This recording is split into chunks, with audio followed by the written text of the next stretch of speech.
राज्यभरात पावसाचं थैमान अहिल्यानगर, जालना, नांदेड, छत्रपती संभाजीनगर, धाराशिव, सोलापूर जिल्ह्यात मुसळधार पाऊस. शेतकऱ्यांवर अस्मानी संकट आणखी गडद. राज्य सरकारच्या मदतीकडे सर्वांचं लक्ष.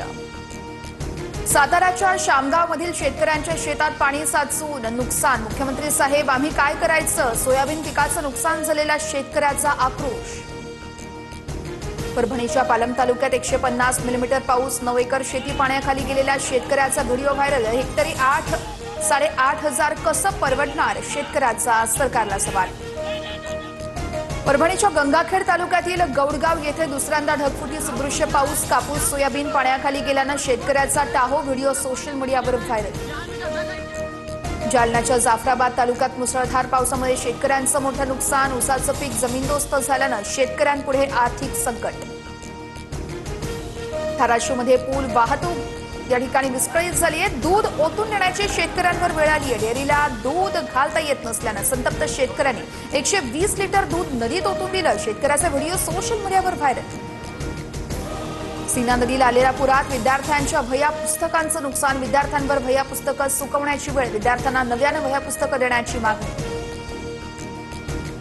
धाराशिव तालुक्यामध्ये राम नदीला पूर. 2.5 महिन्यांपासून शिलवडी गावाचा संपर्क तुटला. 2.5 महिन्यांपासून विद्यार्थ्यांना शाळेत जाता आलं नसल्याची बाब समोर. सरसकट पंचनामे करा. नियमांवर बोट ठेवून लोकांना त्रास होईल असं वागू नका. मुख्यमंत्र्यांचे जिल्हाधिकाऱ्यांना आदेश. तसेच जनावरांच्या चाऱ्याची सोय करण्याचेही निर्देश. प्रशासनाकडून माढा तालुक्यातील 20 पूरग्रस्त गावातील नागरिकांसाठी जेवणाची सोय. दररोज 5,000 लोकांना सकाळी आणि संध्याकाळी जेवण पुरवण्यात येणार.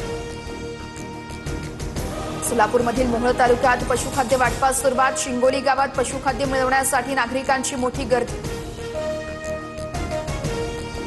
वैजापूर तालुक्यातील भिवगावमध्ये लोकांच्या घरात पाणी शिरले. एनडीआरएफच्या टीमकडून 12 जणांची सुखरूप सुटका. बोरा नदीला पूर आल्यानं 12 जण अडकले होते. बीड जिल्ह्यात नद्यांना पूर. एनडीआरएफसह आर्मीचीही एक तुकडी बीडमध्ये तैनात. आवश्यकता नसल्यास घराबाहेर पडू नका. बीडच्या जिल्हाधिकाऱ्यांचं आवाहन.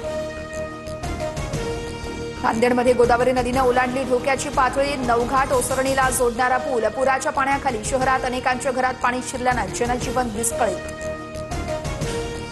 नुकसान भरपाईच्या मागणीसाठी नांदेडच्या धर्माबाद तालुक्यात शेतकऱ्यांचं जलसमाधी आंदोलन. गोदावरीच्या बॅकवॉटरमुळे नुकसान होत असल्यानं शेतकरी आक्रमक. अहिल्यानगर शहराजवळून वाहणाऱ्या सीना नदीला पूर. शहरात सर्वत्र पाणीच पाणी. घरांमध्ये पाणी शिरल्यानं नागरिकांची तारांबळ.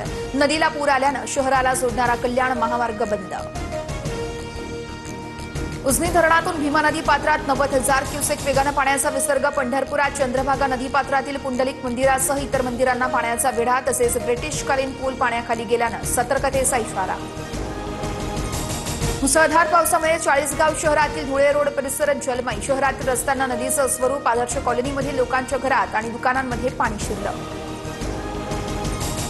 पालघरमधील मोडकसागर मध्य वैतरणा. तानसा धरणातून पाण्याचा विसर्ग. सूर्या, पिंजाळ, वैतरणासह इतर नद्या विषारा पातळीवर. तर नदीकाठच्या सगळ्या गावांना सतर्कतेचा इशारा. हवामान खात्याकडून ठाणे जिल्ह्याला रेड अलर्ट. मुसळधार पावसामुळे उल्हास नदीच्या पाणी पातळीत मोठी वाढ. प्रशासन अलर्ट मोडवर. नागरिकांना सतर्कतेच्या सूचना.